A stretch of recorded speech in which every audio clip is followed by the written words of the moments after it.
പ്രിയപ്പെട്ട മുത്തുമോമിനീങ്ങളെ, എല്ലാവർക്കും എൻ്റെ ഹൃദയം നിറഞ്ഞ ഈദുൽ അദ്ഹ മുബാറക്.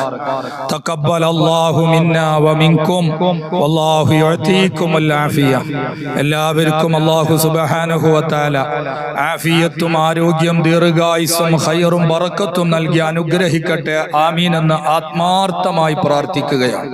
പ്രിയപ്പെട്ടവരെ, ഇന്ന് ദുൽഹിജ്ജ 10 ബലിപെരുന്നാൾ ദിവസം, ഈദുൽ അദ്ഹ, ഉളഹിയ്യത്തിന്റെ പെരുന്നാൾ.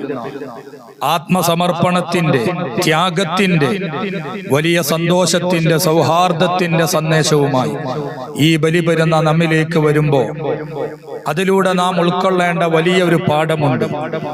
ഇലാഹിയായ ആത്മസമർപ്പണത്തിന്റെ, ത്യാഗത്തിന്റെ, അചഞ്ചലമായ ഈമാനിന്റെ, തഖ്വയുടെ, തവക്കുലിന്റെ, പ്രാർത്ഥനയുടെ ഫലമായി അല്ലാഹു സുബ്ഹാനഹു വ തആല ഇഷ്ടപ്പെട്ട അവിടുത്തെ പ്രവാചകൻ ഖലീലുല്ലാഹി ഇബ്രാഹിം നബി അലൈഹിസ്സലാം, അവിടുത്തെ പൊന്നുമോൻ ഇസ്മാഈൽ നബി അലൈഹിസ്സലാം, അവിടുത്തെ പ്രിയ പത്നി ഹാജറ ബീവി ഉമ്മ, ഇവരുടെ ത്യാഗവും സഹനവും അചഞ്ചലമായ ഈമാനും തവക്കുലും തഖ്വയും പ്രാർത്ഥനയുമാണ് ഈ ബലിപെരുന്നാളിലൂടെ അല്ലാഹു തആല നമുക്ക് നൽകുന്ന ബോധനം. പടച്ച റബ്ബിന്റെ താല്പര്യങ്ങൾക്ക് വേണ്ടി സ്വന്തം താല്പര്യങ്ങളെ സമർപ്പിച്ച് എല്ലാം അല്ലാഹുവിൽ അർപ്പിച്ച് ഇബ്രാഹിം നബി അലൈഹിസ്സലാം നടത്തിയിട്ടുള്ള ആത്മസമർപ്പണം. ഈദുൽ അദ്ഹ നാം ആഘോഷിക്കുമ്പോൾ നമ്മൾ ഫലസ്തീനികളെ, ഗസയിലെ പാവപ്പെട്ട സഹോദരങ്ങളെ,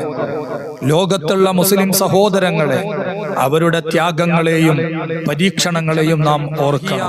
അചഞ്ചലമായ ഈമാനോടുകൂടി, തവക്കുലോടുകൂടി, തഖ്വയോടുകൂടി, പ്രാർത്ഥനയോടുകൂടി നാം ജീവിക്കുമ്പോൾ അല്ലാഹു നമ്മെ ഇഷ്ടപ്പെടുകയും ഒരുപാട് സന്തോഷത്തിന്റെയും സമാധാനത്തിന്റെയും സലാമത്തിന്റെയും വാതായനങ്ങൾ ആ റബ്ബ് നമുക്ക് തുറന്നു തരും. നമ്മൾ അല്ലാഹുവിന്റെ ഇഷ്ടങ്ങൾക്ക് വേണ്ടി നമ്മുടെ ഇഷ്ടങ്ങളെ മാറ്റിവെക്കണം. അങ്ങനെ ഒരു ഇലാഹിയായ ആത്മസമർപ്പണത്തിന്റെ ഒരു പ്രതിജ്ഞയായിരിക്കണം ഈ ബലിപെരുന്നാൾ എന്ന് ഞാൻ നിങ്ങളെ ഓർമ്മപ്പെടുത്തുകയാണ്.